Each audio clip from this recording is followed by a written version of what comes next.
He's actually a big critic of China normally.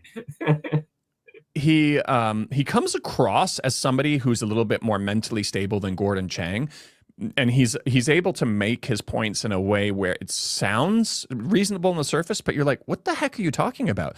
The danger actually comes from the U.S., who will sometimes force their own allies to sell their prized companies, like the French Alstom, their prized energy company. They had held Frederick Perucci hostage until they were willing to sell it to GE.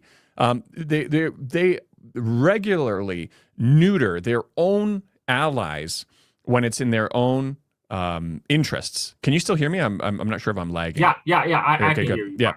So they're painting China, who's going around and paying good money for all of these patents, as the villain, when there is so much more risk when you're dealing with the U.S. Who was it who said, it's dangerous to be China's enemy, but it's fatal to be their friend? Oh, Kissinger. He said it's dangerous to be United States enemy, but it's fatal to be its friends. Yeah. So I don't know what point he's trying to make there, but he's not. It does not make sense when you look at the reality of how the world works. What do we have next? Let me see if let me know if I've done any of these. Oh, this one went a lot longer than this, but hopefully this will jog your memory and you can comment on what he was talking about. Actually, I have David Fishman's tweet thread lined up on my machine. So again, this is in response to an article about how the profit margin shrinking China's auto industry. Auto parts makers increasingly turn to robotics as new growth engine, tapping their manufacturing supply chain and component expertise into a potentially massive future market. This is by Michael Pettis, who is a professor at the Bacon University, but he's like the thinking man's Gordon Chang. He's been like poo-pooing China's growth for like the last 20 years, but he continued. He said that's a bad thing that China is turning into advanced is employing AI and robotics and advanced manufacturing, because he says as evolution wipes out profit margin in EV industry, EV producers are turning into robotics, where ironically profit margins are even worse. And this isn't because of stupidity. They're responding correctly to the incentives they face. In an economy in which unit labor costs are among the lowest in the world, you would expect the most competitive producer to specialize in labor-intensive industries. But in China, many of them are rushing into politically preferred industries, because in these industries, the cost of capital, including subsidized equipment and logistics, is even lower. They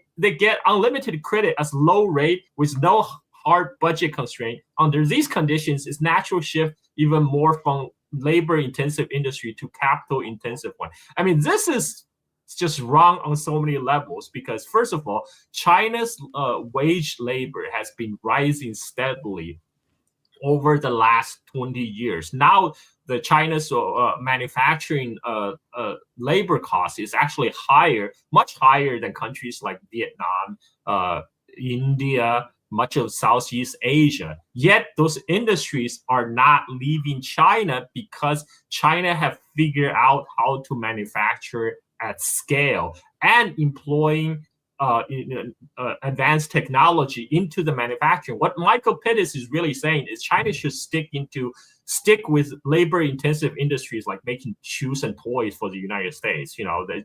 China has no business making EVs. So in response, another guy, Isabella Kamiska, chimed in to support Michael Pettis by saying, below story about Chinese tech evolution is really insightful. I think it perfectly explains why China has such difficulty reinvesting its capital in the West beyond purely financial asset or asset it wants to strategically sabotage. Chinese FDI fell quite sharply post 2018, and it's not just because Western countries become more wary of Chinese control and influence. The documentary American Factory, that was a documentary produced by Obama. perfectly illustrated the beginning of the involution problem. The Chinese factory model, when powered by cheap exploited labor, simply cannot be replicated competitively in the West, at least not without making the West visibly poor, something that would likely trigger a political backlash. The documentary tracks successful attempts by Chinese owners to block American unionization to protect profitability. The Chinese managers are also regularly bewildered by American labor norms. But the reason their investment eventually failed has little to do with Americans being lazy or over-unionized. On the contrary, it's because when one's comparative advantage is cheap labor and repression, it's impossible to make that model work anywhere that doesn't abide the same norm. This limits Chinese corporate expansion to jurisdiction with poor labor protection and standards or non-democracy. This is why China's American investment are eventually abandoned in favor of BRI countries, jurisdiction where China had more clout and influence over local governments and such greater ability to run exploitative models. It's also helped that these populations are generally poor and had to take terms as presented. But even that strategy is becoming increasingly politically contentious. This left China with no choice but to compete technologically. After all, only alternative to the points are bankrupting its primary customer and trade partner, aka the force that power what growth it has.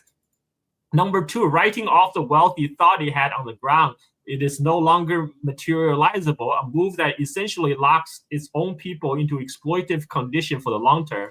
Number three, annexing foreign countries so that the foreign population can be forced to work in exploitative condition instead.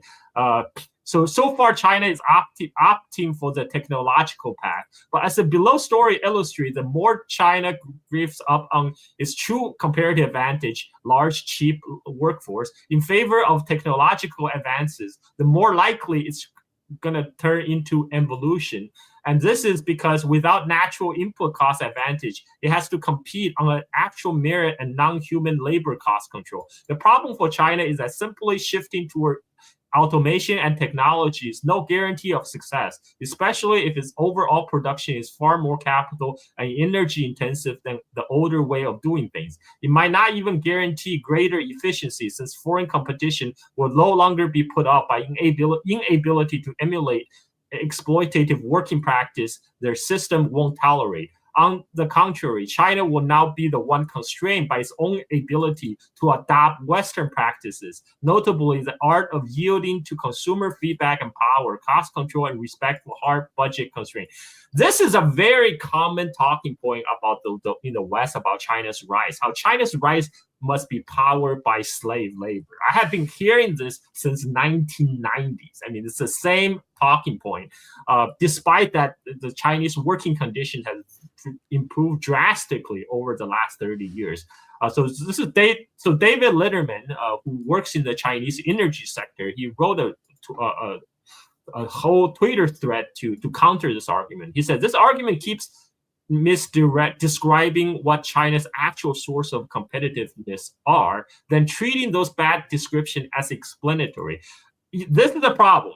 This Isabella fellow is quoting Michael Pettis. It's like garbage in, garbage out, and then eventually it will feed to like the bottom feeder, like Noah Smith, and then they will regurgitate it and spill out as a popular conventional wisdom. But David Fishman, who actually understands how China works, being a long-term resident of China, working in the Chinese energy sector, he wrote a thread. He said, rather than rebut every bad conclusion, it's more useful to identify and refute false premises that cause most of the damage. Let's go. False premise number one, cheap exploited labor is China's defining comparative advantage. This is the biggest and most obvious error, implying multiple places throughout the argument. Obviously still has a 2005 era or earlier model of Chinese industry, which is undermining all the subsequent analysis. An explanation of Chinese competitiveness assumed low wages, weak labor protection, and scalability via labor abundance was never the whole story. This is particularly wrong today. Supply chain expert and procurement people have been trying to explain why Chinese manufacturing hasn't immediately slipped away to cheaper labor markets like India or Vietnam for a while now. But it seems some China econ opinion havers still haven't heard about it.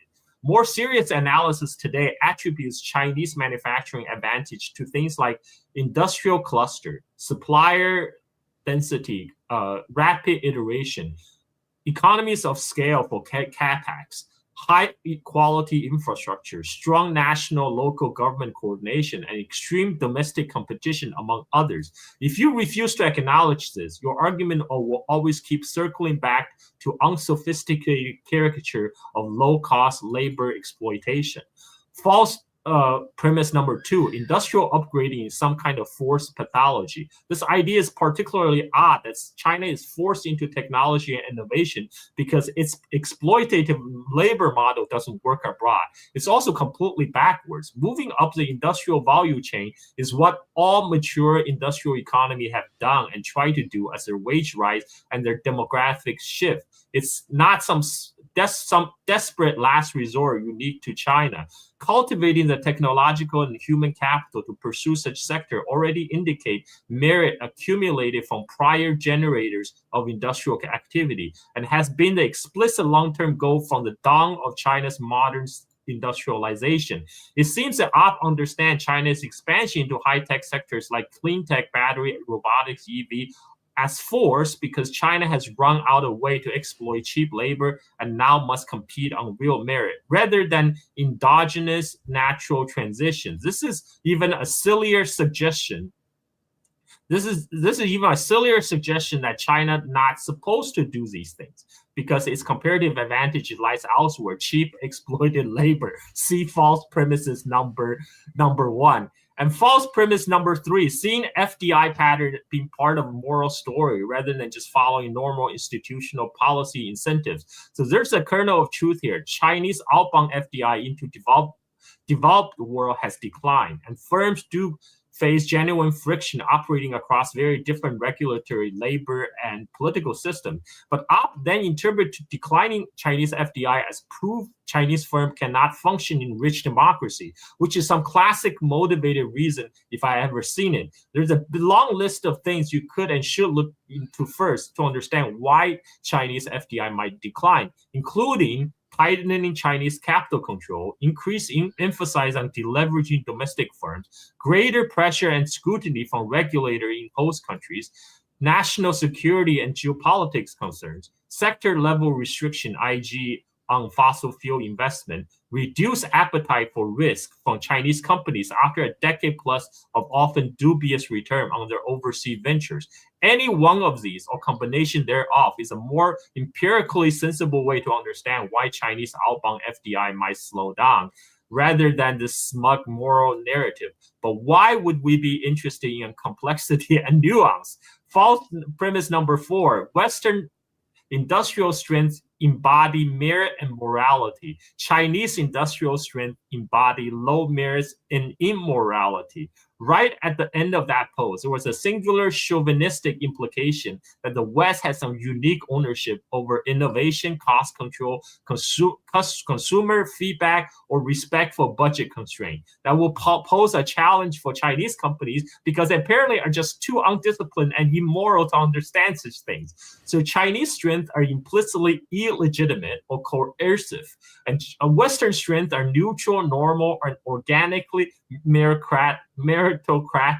And if Chinese firms were become more meritorious,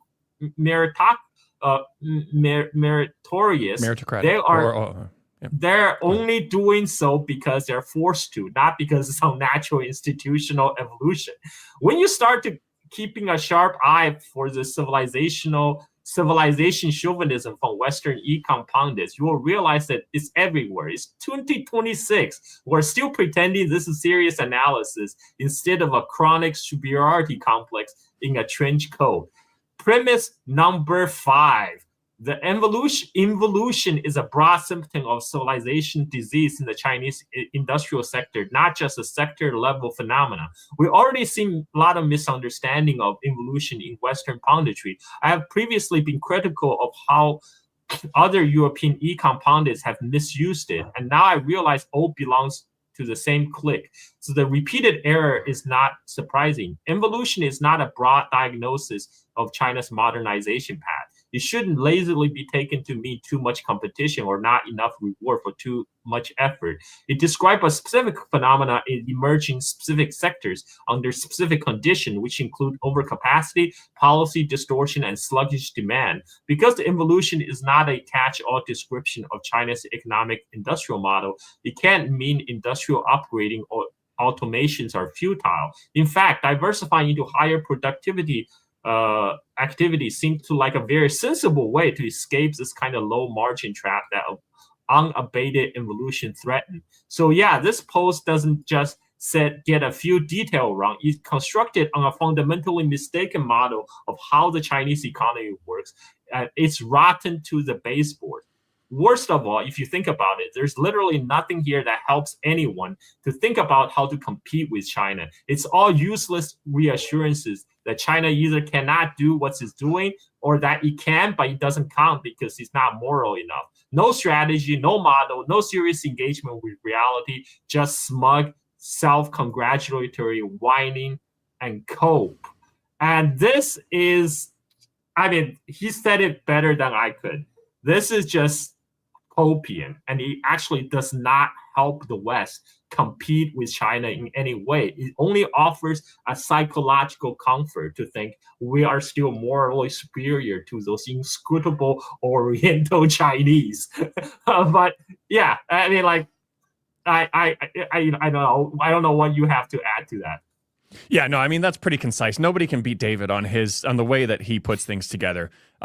He is, he's right up there with, Arnaud Bertrand does some really great commentary also. He is up there. He's one of the most underappreciated accounts on X, and I recommend that everybody follows him. I mean, he pretty much says it all. Yeah, he actually responded one more bonus wrong because Isabel Kamishka doubled down because she said people seem to have real trouble understanding that just because something is technologically possible or optically impressive doesn't mean it's necessarily commercially cost-effective to deploy at scale. China is experiencing involution because its technological success in the lab do not necessarily translate into commercially viable technology at scale. We know this because of its ongoing reliance on subsidy to mask non-viability. In tech, this really advanced. If the tech is really advanced, you would be capable of maintaining market share without subsidies. This is equivalent of scientists generating fusion in a lab and choose to roll out commercially before proving they can generate a net energy gain from the technology. What happened then? Rather than generating positive sum effect for the world, it generates an energy succubus black hole. And to this, David responds, this is the bonus round. Continue on the credibility incinerating campaign with a batch of claims that are even more dubious than the last. Unfortunately, with a smugness and condescension that certainly hasn't been earned. Quote here, China is experiencing involution because its technological success in the lab do not necessarily translate into commercially viable technology at scale. This is exactly backward. China's obvious strength over the last 20 years has been scaling and commercialization of things that weren't able to escape the lab environment elsewhere in the world. Ironically, the most enduring critique of China's industrial sector, tech sector, has historically been that it struggles with innovation at the frontier, i.e. lab work, while being strong in deployment and scaling. Because of this, sour grape narrative about Chinese technology achievement usually revert to angle like, well, they may have built it and scaled it, but they didn't invent it, which I have been hearing endlessly for the last decade when it comes to pretty much every technology in energy sector. Although there's also that is also changing now too. And again, what do you think involution means here? It's not being used to describe outcome of an inability to scale technology commercially. Come on now. Again, quoting, if the tech is really advanced, you will be capable of maintaining market share without subsidies. This is a deeply unserious way of thinking about industrial economies and reveal an issue more profound than classic China bad punditry. State support and subsidies show up pretty much everywhere across advanced tech at every stage of product development and deployment in pretty much every country. By this logic, US semiconductors, the European aerospace sector, or early renewable industry in the West were also all not generating real advances. You can dislike subsidies and argue against them without degrading the entire conversation into unsophisticated slop like subsidy equal non-viable. And the fusion analogy makes no sense. Fusion has fundamental physics constraints, and it either works, reaches net energy gain, or it doesn't. So far, it doesn't. Most industrial technologies are way past that. They first work technologically in lab setting, but are expensive or impractical, then get better over time in real world via iteration, incremental improvement, economies of scale, and supply chain maturation, which private capital often doesn't have the patience or stomach for. That is the point of state support, to take a longer view on strategically valuable technology than market do on their own. Wow, David blow it out of the water here. Yeah, he does. And it goes one step further, where beyond saying that the West also subsidizes certain industries. They actually go one step further. They don't only just subsidize companies and industries so that they can go on and develop something great. In some cases, they even develop the tech themselves. Like, for example, the founding infrastructure for the internet was developed by the U.S. military. It was developed with public funds. It wasn't, encouraged. They didn't encourage a private company to do it, but they did then hand over that technology to a private company to completely profit from. So it was socialized development and completely privatized profits. So it's goes even one step further than what China's doing, which that should be a greater outrage to the ordinary person. Yep. Yeah.